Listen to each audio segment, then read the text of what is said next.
and public. Notices were duly posted, and the meeting was advertised in the Hunterdon County Democrat and Courier News. Formal action may be taken. Can I get a roll call, please? Jared Beatrice. Here.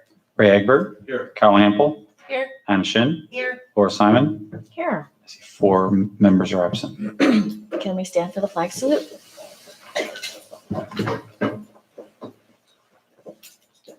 Everybody please to the flag of the United States of America and to the republic for which it stands, one nation, under God, indivisible, with liberty and justice for all.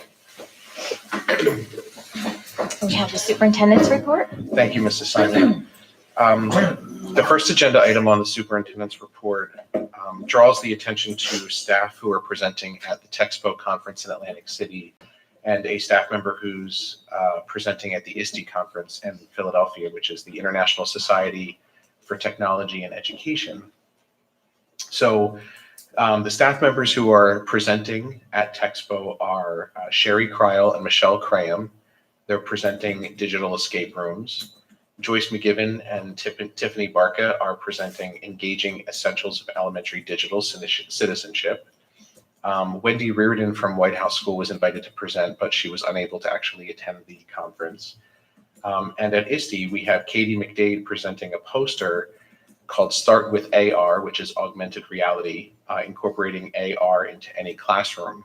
I'm sure that these staff members will represent Reddington proudly. I'm very happy that they're going.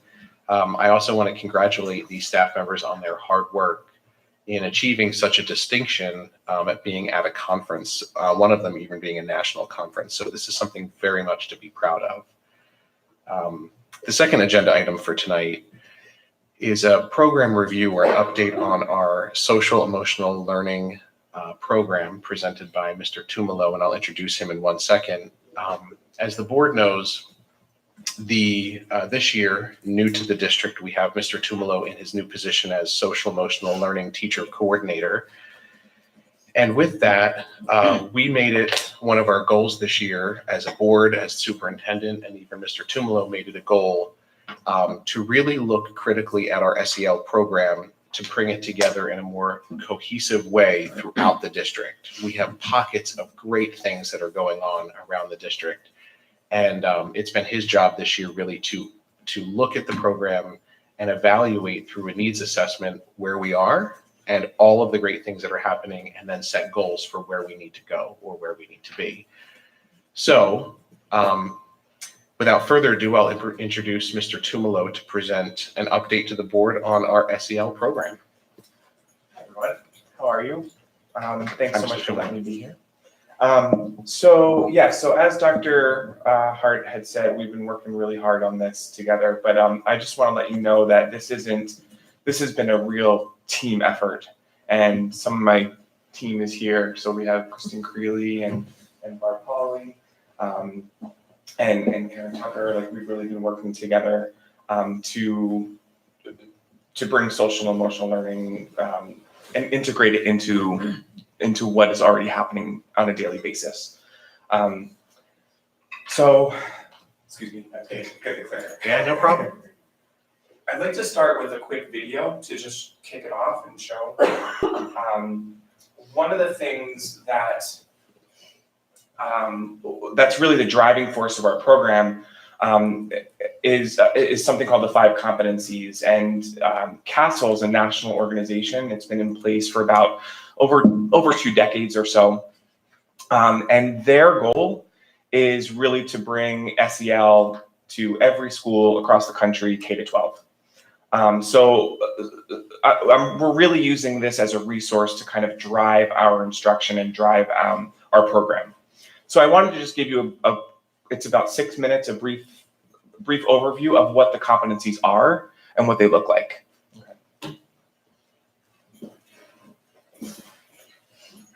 Okay.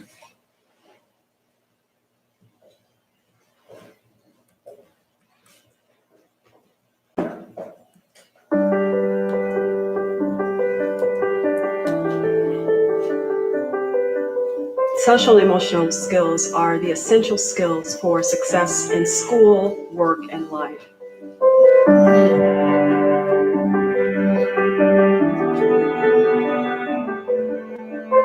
Social emotional learning centers their mind and body. It reduces their emotional tension so they can be open to new content and material. We find that academic outcomes increase exponentially when students are nurtured, loved, and cared for, that we get much more out of them when we first address social emotional needs. So for us, it's actually an academic intervention and not just an emotional one. If we expect students to be college and career ready, it's important for us to focus on these skills and competencies: self-awareness, self-management, social awareness, relationship skills, and responsible decision-making.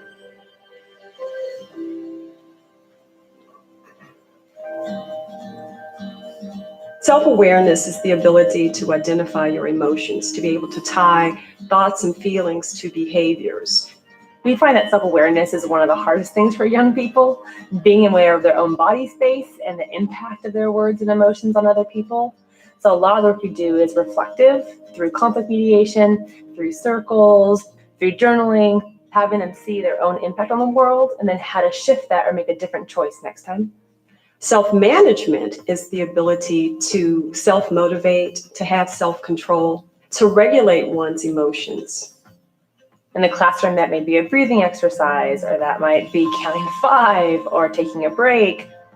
So with students who don't really know how to deal with their anger or don't really know how to resolve conflict, we're giving them a tool that helps them deal with it in a less stressful way.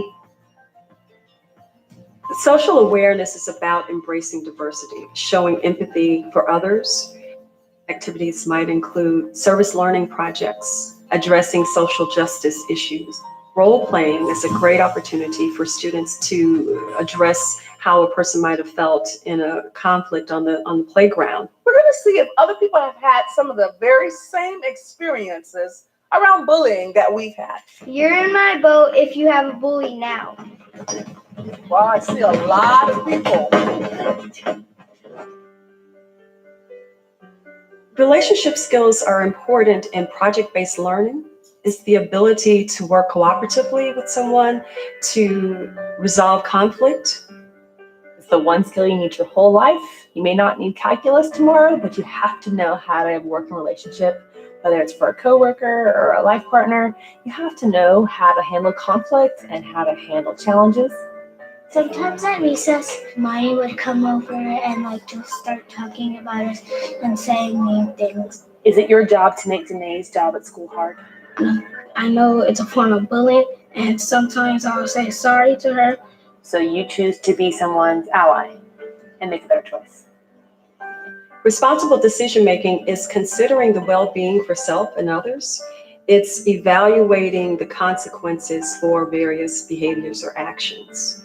We do this through shared agreements, one-to-one problem solving, or having students debate an issue.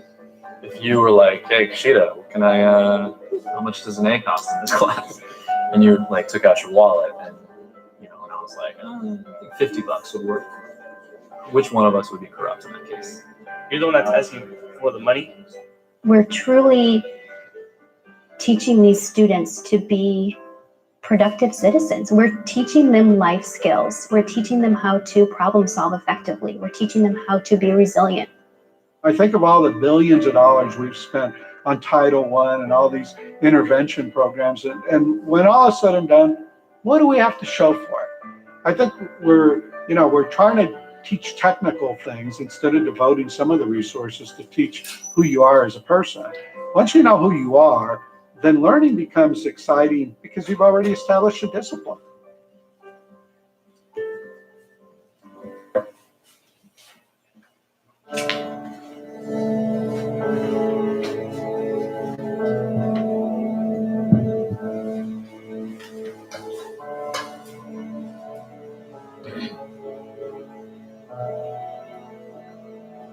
It's important for teachers and principals to understand that it can't be a binder off the shelf. It can't be something that happens from 2:15 to 4:30 on Tuesdays and Thursdays. It has to be part of the school culture. Giving teachers flexibility, giving them a range of skills, giving them different ways that it can look, and allowing them to take their own personality and match that to what they want in their classroom has been the best way to get authentic, true practice. If we continue to do what we've always done, we're always going to get what we always got. Is that good enough? I don't think it's good enough for the 21st century. We need to be the outliers to try things that have never been tried and see if they work. What are we waiting for?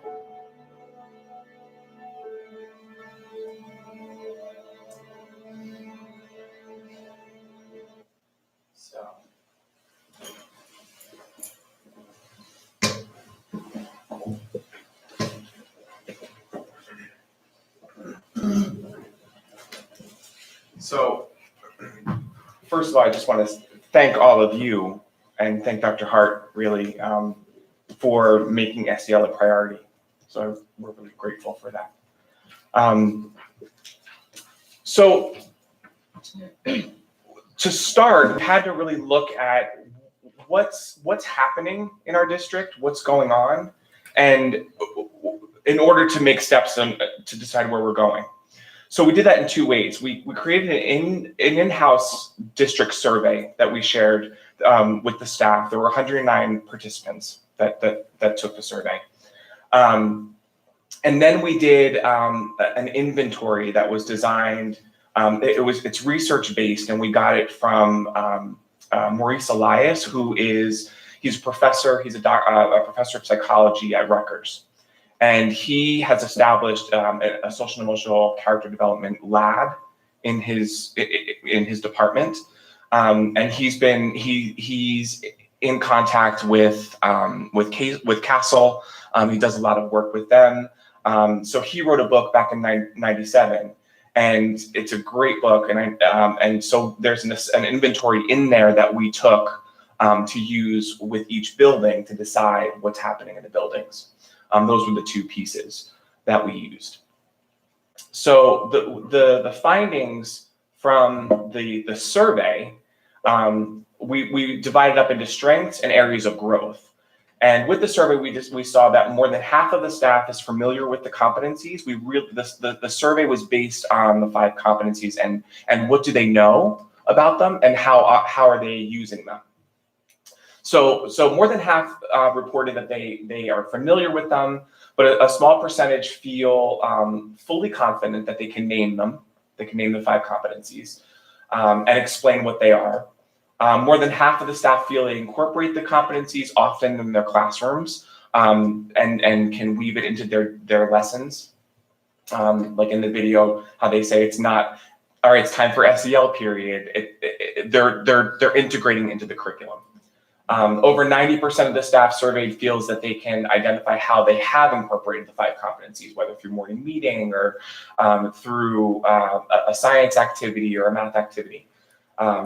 The areas of growth, which we kind of anticipated, Dr. Hart and I kind of thought this, a significant portion of the staff feels, there's still a significant portion that feels unfamiliar with the competencies and what they are.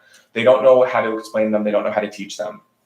So that was a good piece of information. A large portion of the staff feels they're unable to name and explain them. A large portion feels they incorporate the 5 competencies on occasion or have never done so. A portion of the staff feels that the competencies are not applicable to them. So we thought that was really interesting. So whether that was from someone who's in a special area or not encore class, so we're looking more into that and really, as we train staff, explaining that this applies anywhere you go, to any classroom, any place in the building. That was interesting. So with the inventory, so we did this with our SEL teams at each building. It's a pretty robust inventory. There's 5 sections. And so we just kind of, we met as a team, and I just answered asked the questions to the staff or to the team, and they just shouted out, here's what we have. If we don't have something, we just left it blank. So district strengths, again, we broke it down into strengths, areas of growth. The first trend is identifying what is our goals and what are the activities. So we found that all school buildings can identify that SEL-related activities are happening in some capacity. And all schools believe that SEL instruction is necessary and important, so that's good. Phew. Good. Areas of growth.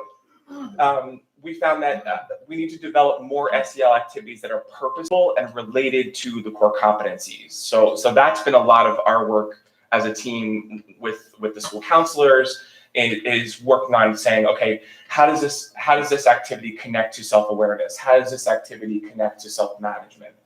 And that's really going to be our binding kind of force between the buildings, throughout the district. The next piece was designing a common SEL framework that has synergy. So one of the things that Dr. Elias that he offers shows a school without synergy and a school with synergy. So I just wanted to show you that really quickly of what it looks like. And it's pretty interesting.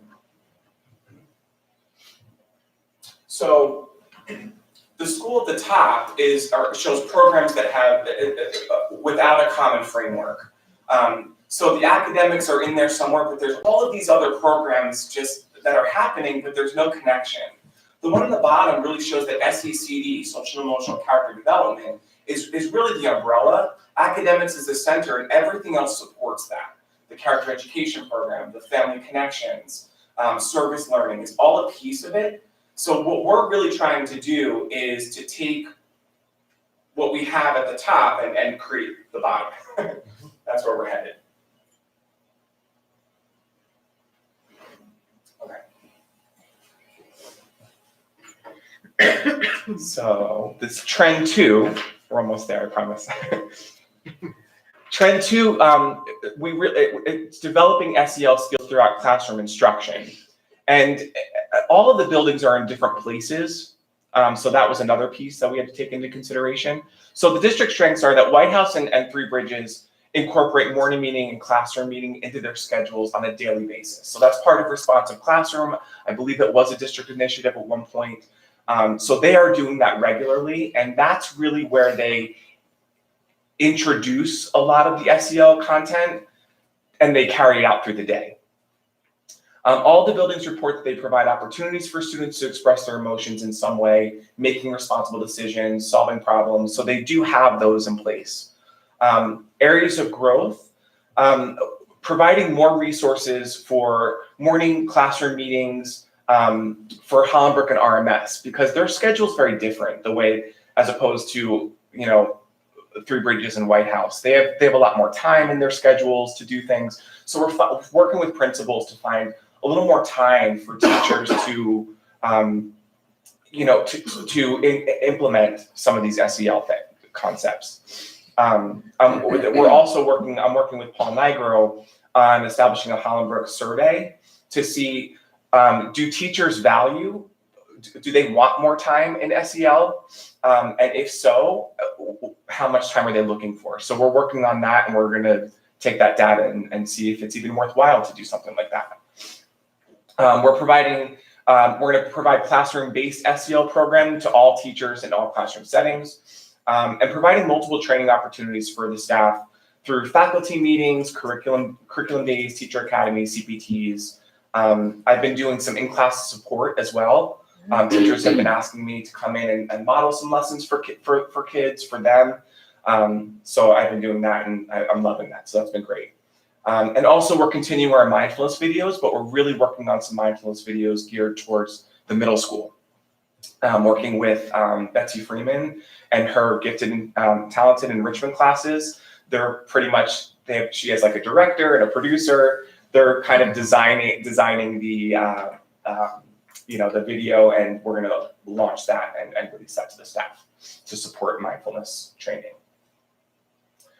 SEL inventory trend 3, creating context for the SEL programs. So again, strengths. All buildings have an SEL committee.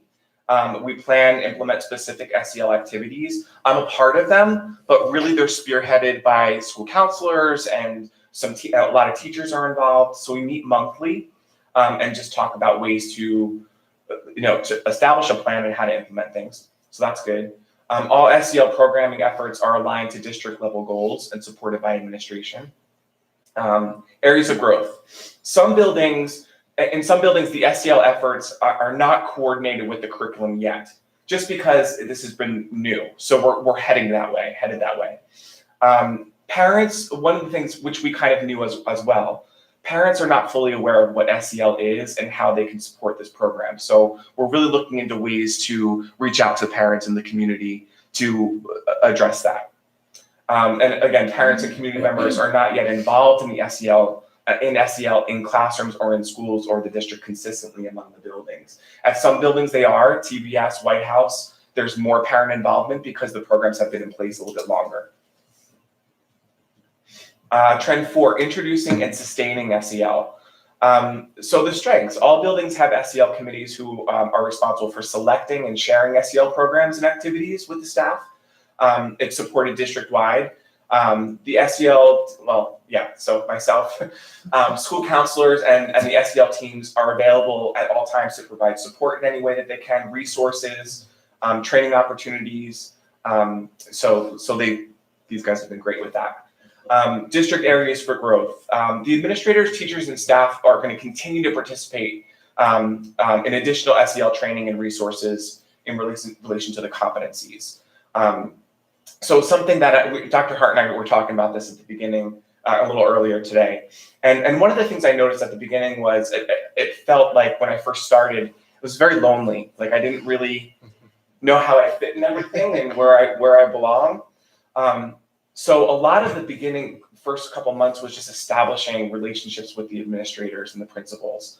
And now I feel like we're really in a good place where principals are taking an active role. Thanks to Dr. Hart and the board for making this a priority. I think people are really stepping up and communication's happening regularly.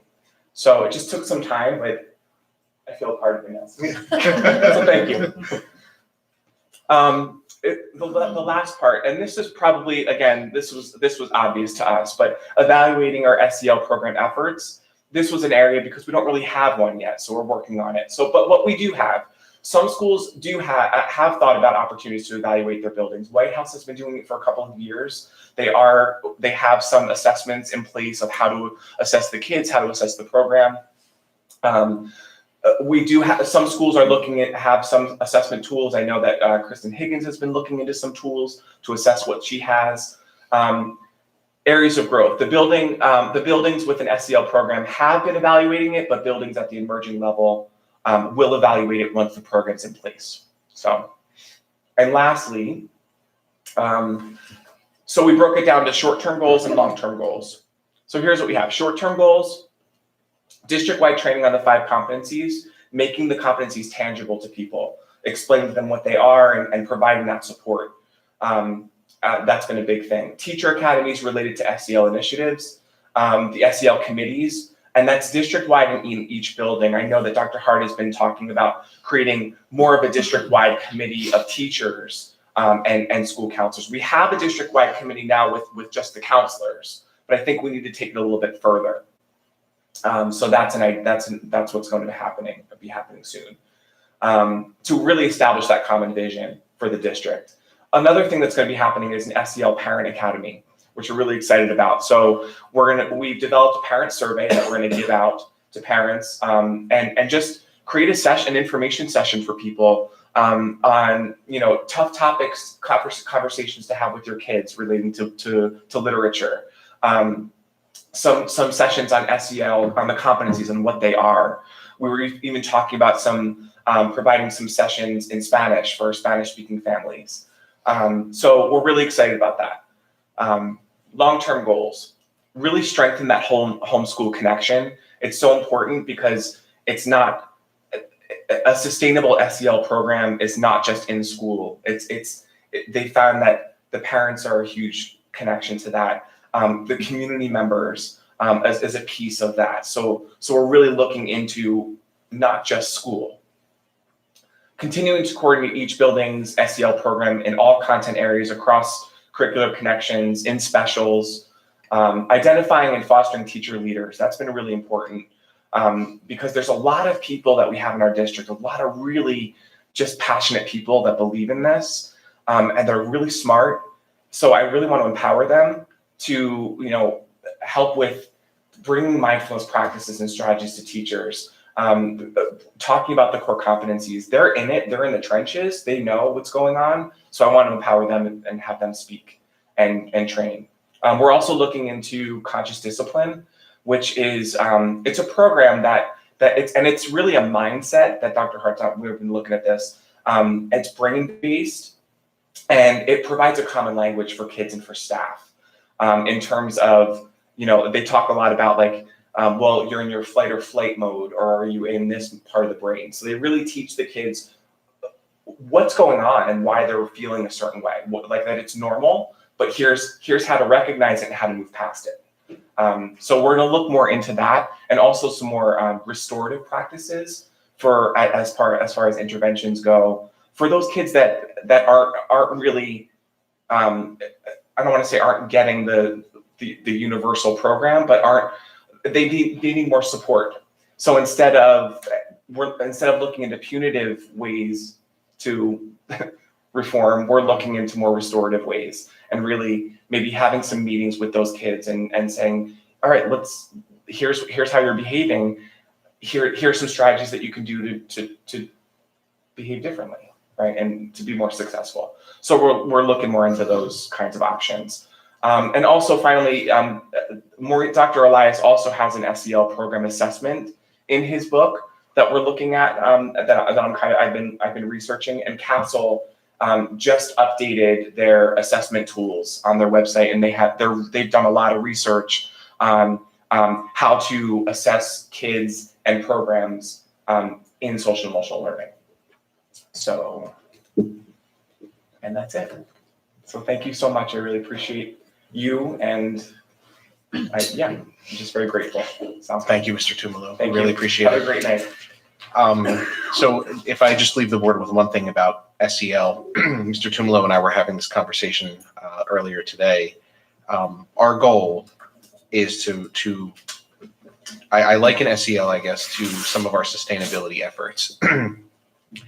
Right now, it's something we're building something new, and we just assessed where we are, and we're working on building this program. But soon, like sustainability and our green initiatives, we're hoping that SEL just becomes part of the fabric of who we are as Reddington, where we don't talk about it as the 5 competencies and something that needs to be explicitly taught. It just becomes who we are, just like some of our green initiatives and sustainability efforts. And that's our goal, and that's where we're headed. So Mr. Tumalo, thank you for being here tonight. Does anybody have any questions? Yeah. Thank you. And that concludes my superintendent's report. All right. Thank you so much for coming out and showing us everything that's going on. Is that video going to be available on the website? Is that possible? I can make it available. And no, is it on our parent resources website, It's Mr. on our Tumalo? parent resource, Okay. the SEO parent website, yes. Okay, awesome. But you have to kind of search for it, but it is there. It is also. I find that with a lot. Yeah. There's a lot of information. There's a lot there. In the superintendent coffee chat too, I think we use that same video for the superintendent coffee chat, so it's under the superintendent's website also. But Great. We'll certainly share the link. Sure. Yeah. Thank you so much. Thank you. Thank you, Mr. Tumalo. Yeah, have a great night. You too. We are now open to the public, limited to action items on the agenda. Anyone? Not hearing any. Moving into correspondence, we had one correspondence since our last meeting. Administrative reports. Can I get a motion to adopt 1.01 to 1.02? Second. Are there any questions on those items? Not hearing any. Can I get a roll call, please? Jared Beatrice, Yes. Ray Egbert. Yes. Carol Hample, Yes. Thomas Walls, Yes. Hannah Shin, Yes. Laura Simon. Yes. Moving into the minutes, can I get a motion to adopt 2.01? So moved. Second. Are there any comments or changes? Can I get a roll call, please? Jared Beatrice, Yes. Ray Egbert. Yes. Carol Hample, Yes. Thomas Walls, Yes. Hannah Shin, Yes. Laura Simon. Yes. Finance and facilities, can I get a motion to adopt 3.01 to 3.07? So moved. Second. And we did not have a meeting. It was canceled due to weather. Our next meeting is January 25th, right? Is that it? January 25th? 22nd? Friday, It's a Friday. Friday, 20. I think it's whatever the 20. Friday is. Okay. I'll be there. I think we need to confirm this. Okay, in the meantime, are there any questions on the items on the agenda? 25th. 25th? Okay. Are there any other questions about the agenda items? Not hearing any, can I get a roll call, please? Jared Beatrice, Yes. Ray Egbert, Yes. Carol Hample, Yes. Thomas Wallace, Yes. Hannah Shin, Yes. Laura Simon. Yes. Passes. Moving into Ed Tech, can I get a motion to adopt 4.01 to 4.07? So moved. Second? And we have minutes. Yes, we do. The committee met on January 11th. We discussed the board goals and district goals, and there was an introduction of new programs and strategies to help us meet the goals. We reviewed the revised NJSLA testing dates and schedules, and we're recommending it to be approved. Aerospace Solberg meeting that happened a couple of weeks ago resulted in some ideas for collaboration. There will be more to come on that. Alexandria Airport's club, we were told there are about 5 students that returned for the December meeting. We discussed the movie Screenagers, and it was recommended that there'll be a parent night to view the video, as well as a student view during school of the student version. There'll be more information on dates and times at a later date. We discussed some initiatives for next year. Several were introduced to the committee, and more information will be given as the budget progresses. We talked about the SEL information that we just watched a presentation on. We were given an update on the 2019 Teachers Academy for spring. The presenting teachers are all on the agenda, and they're recommended for approval. One of the new items we were updated on was that departments are starting to meet to discuss the budget and start their process. And at this time, we don't have a date for the next meeting. Thank you.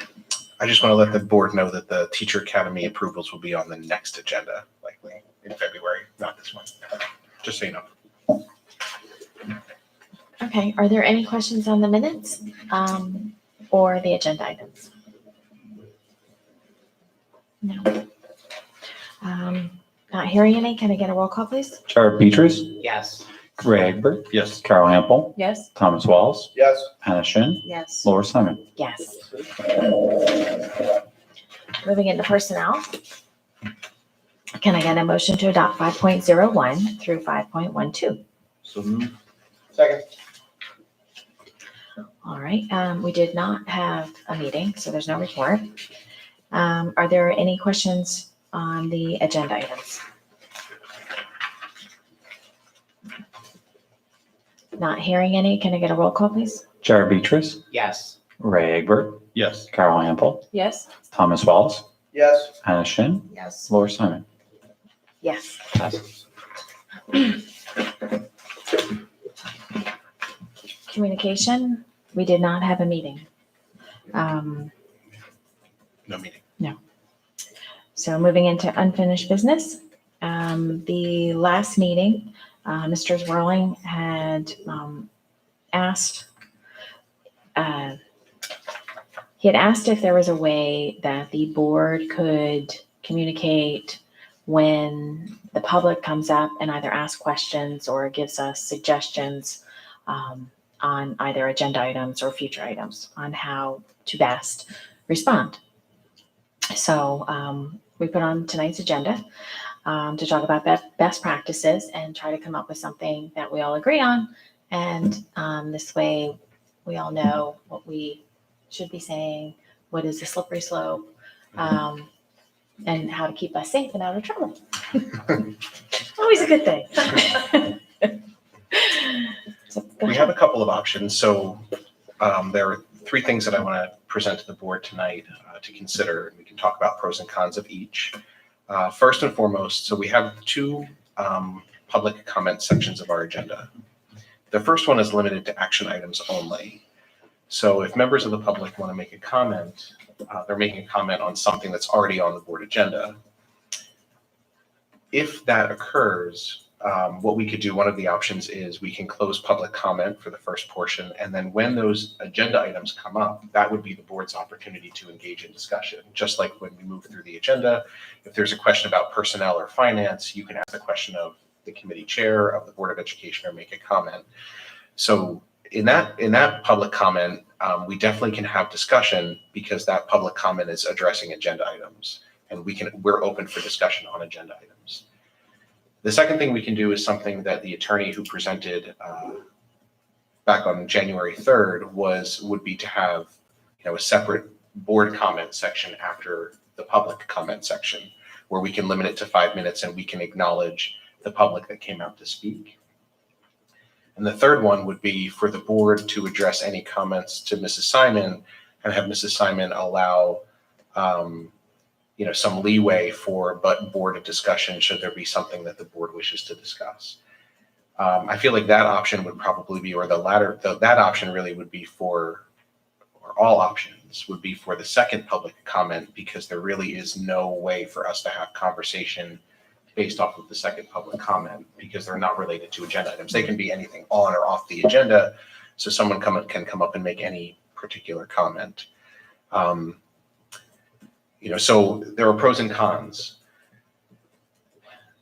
If the board is going to engage in comments based off of what the public says, and we want to avoid, like the attorney recommended, a back and forth conversation with the public. These meetings are designed for the board to conduct our board business.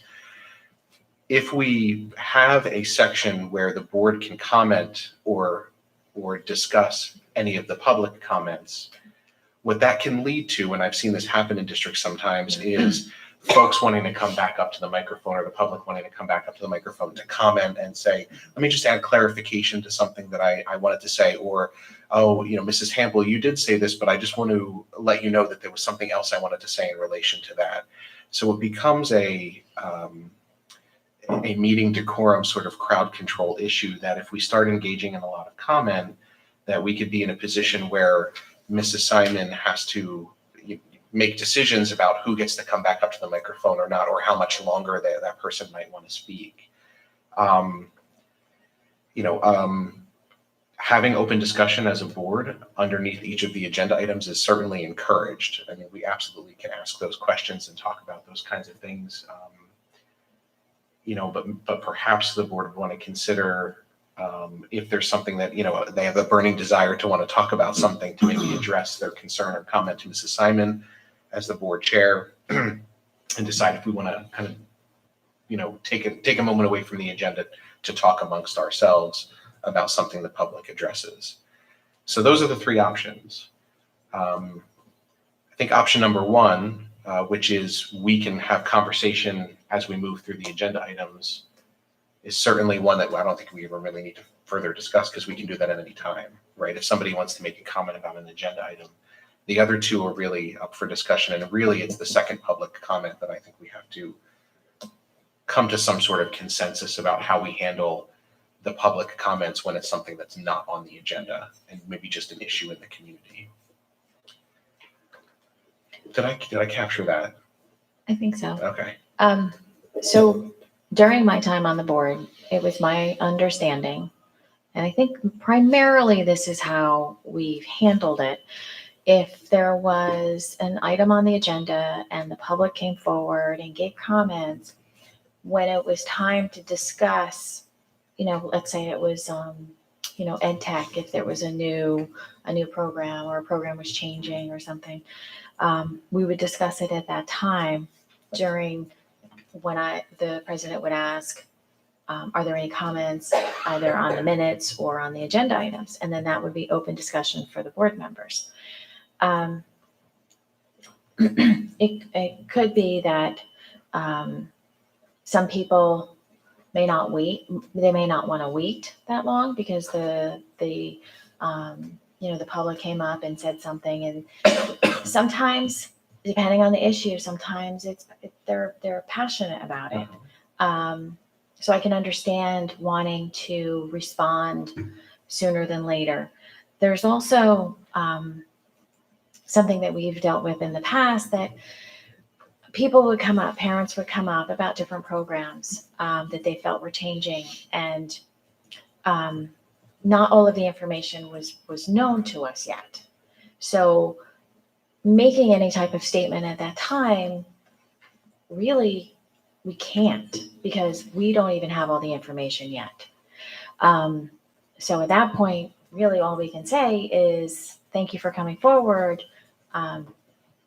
We really don't have any information at this time.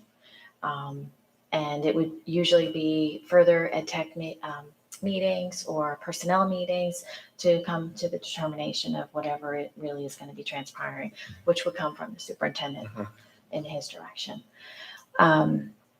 So that's the items that are on the agenda. As far as the items in open public comment time, that is really, I'd like to hear how you feel about responding. I think it depends on what they say. Sometimes they have a lot of information that they, want to bring to us. Sometimes it's helpful to ask for something in writing.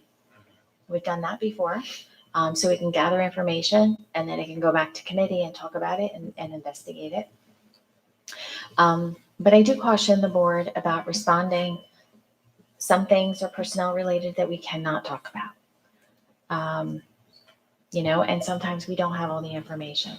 Many times over the course of time, we've instructed, given it back to the superintendent to investigate and then report back to the board at a later time. So there's a variety of different things that have come before the board, and we've handled them different ways depending on what it is. But if you have other ideas that don't fall in those buckets, anybody? And I'll always offer to, should a parent or community member have a direct question or a concern that really might be isolated to them or their situation, and then they come to a public session, I certainly would always, open my door to have them come and make an appointment to talk with me too. So, it might not even be a full board issue. It could just be a parent or community concern issue, something that I can easily handle in a personal meeting with a parent, So that's an option too, that it could just be a quick, to the person, give me a call, set up an appointment, and I'll be happy to sit down and talk with you. So. You're new. How do you feel? I think the word you used best was depends. I think that's really applies in a lot of ways, because I think in some situations, like I said, I'm the new guy, but I think I don't call it like an a la carte, but some situations you might not be able to say anything. Some situations you might acknowledge. Some situations you might provide some more information. And some situations, the superintendent would meet with them and solve things. I mean, everybody's here to do the right thing, and it just, like I said, I think that I don't want to say like it's a weak word, but I think depends is the best word. Yeah. So I don't. Well, my thought is, you have the open to the public session, and once that's closed, if we have an opportunity, if any of us want to speak on something, this removes the opportunity for the back and forth, the up and down, because open to the public's closed. People have had their say. If any of us are moved to want to say something, that gives us the opportunity to make a comment if we want to, or someone acknowledge, we understand everything you're saying, we've heard everything, and we'll take things into consideration, whatever. But don't open the mic back up for anybody to come up and have that back and forth that you want to avoid. We just have, the only thing I would say to that is just be very careful, because sometimes there could be misinterpretation. People want to come back up to further clarify or further explain something that maybe they feel the message might have been lost somewhere. So just that's all. So if it's closed, it's closed, and that's a tough thing to do, because someone might want to say, hey, I just need another second to come back up and clarify something. So it can be, like Jared said, it can depend, but it's a tough one. Yeah, I hate closing it just because we may need clarification, and now you've closed it, and that person can't come up to the microphone and provided clarification that might be very important that we might need. I don't know. I mean, I think, and the other thing I was gonna say is, I think we discuss amongst ourselves.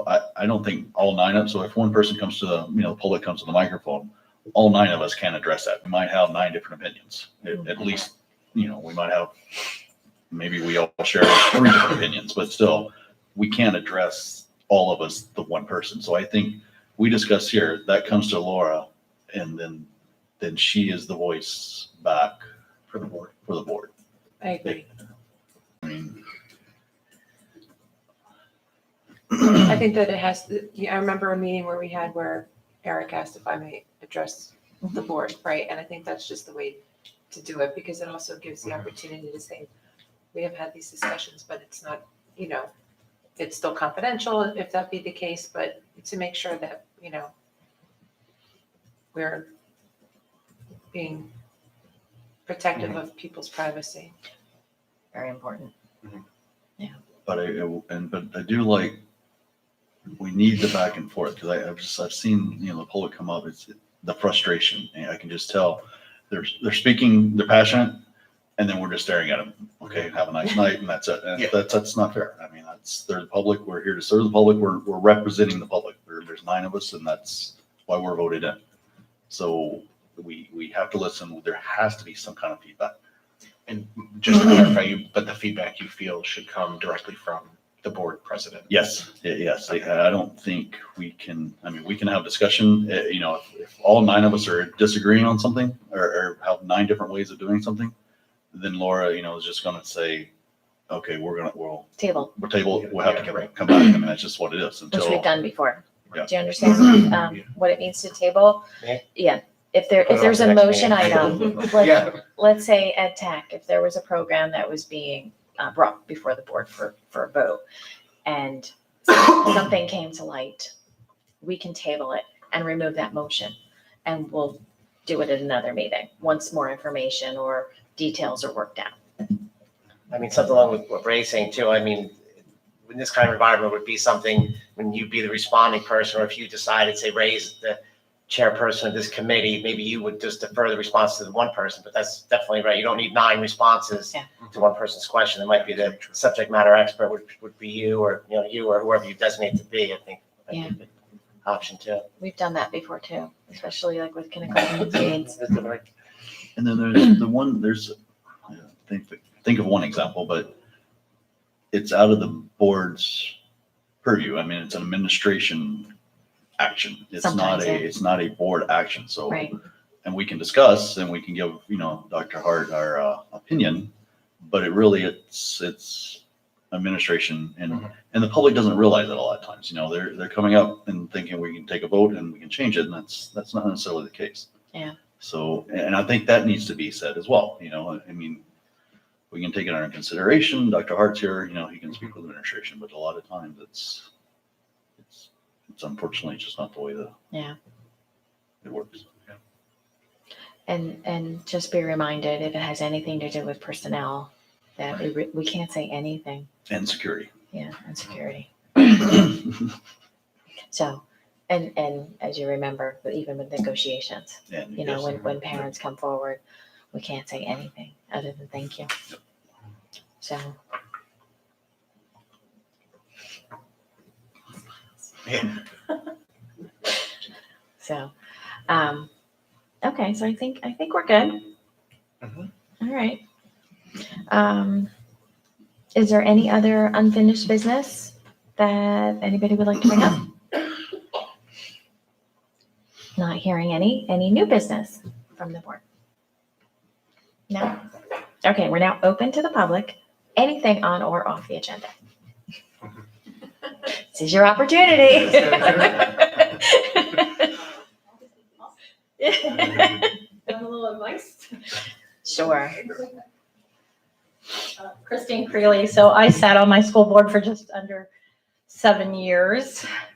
Felt like forever, but was happy to do it. And the same conversation you just had about how to address the public always came up. What we try to do is really do filter a lot of things through the board president, although the board president only represents themselves and not the full board. It's a really good way to communicate with the public. I think the public's frustration, and I can see both sides of it, of course, is when they don't feel like they're getting a lot of communication and there's a lack of transparency. So, of course, giving as much information to the public when you can really helps them understand what your abilities are, what your limits are, and really how the district is moving forward. Thank you. Thank you. Good advice.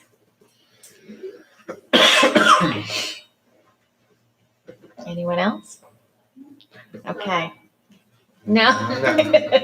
Okay, we're gonna move into executive session now. Can I get a motion to adjourn to executive session? In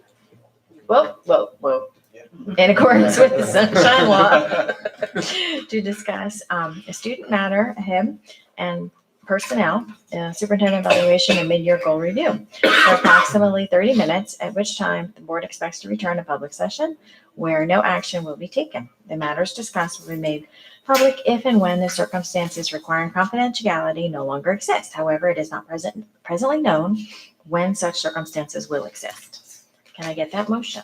Oh. So Second. Can I get a roll call, please? Chuck Petras, Yes. Ray Egbert, Yes. Kyle Hample, Yes. Thomas Wallace, yes. Anna Shin, Yes. Laura Simon. Yes. Have a lovely evening, everyone. Stay warm and hopefully no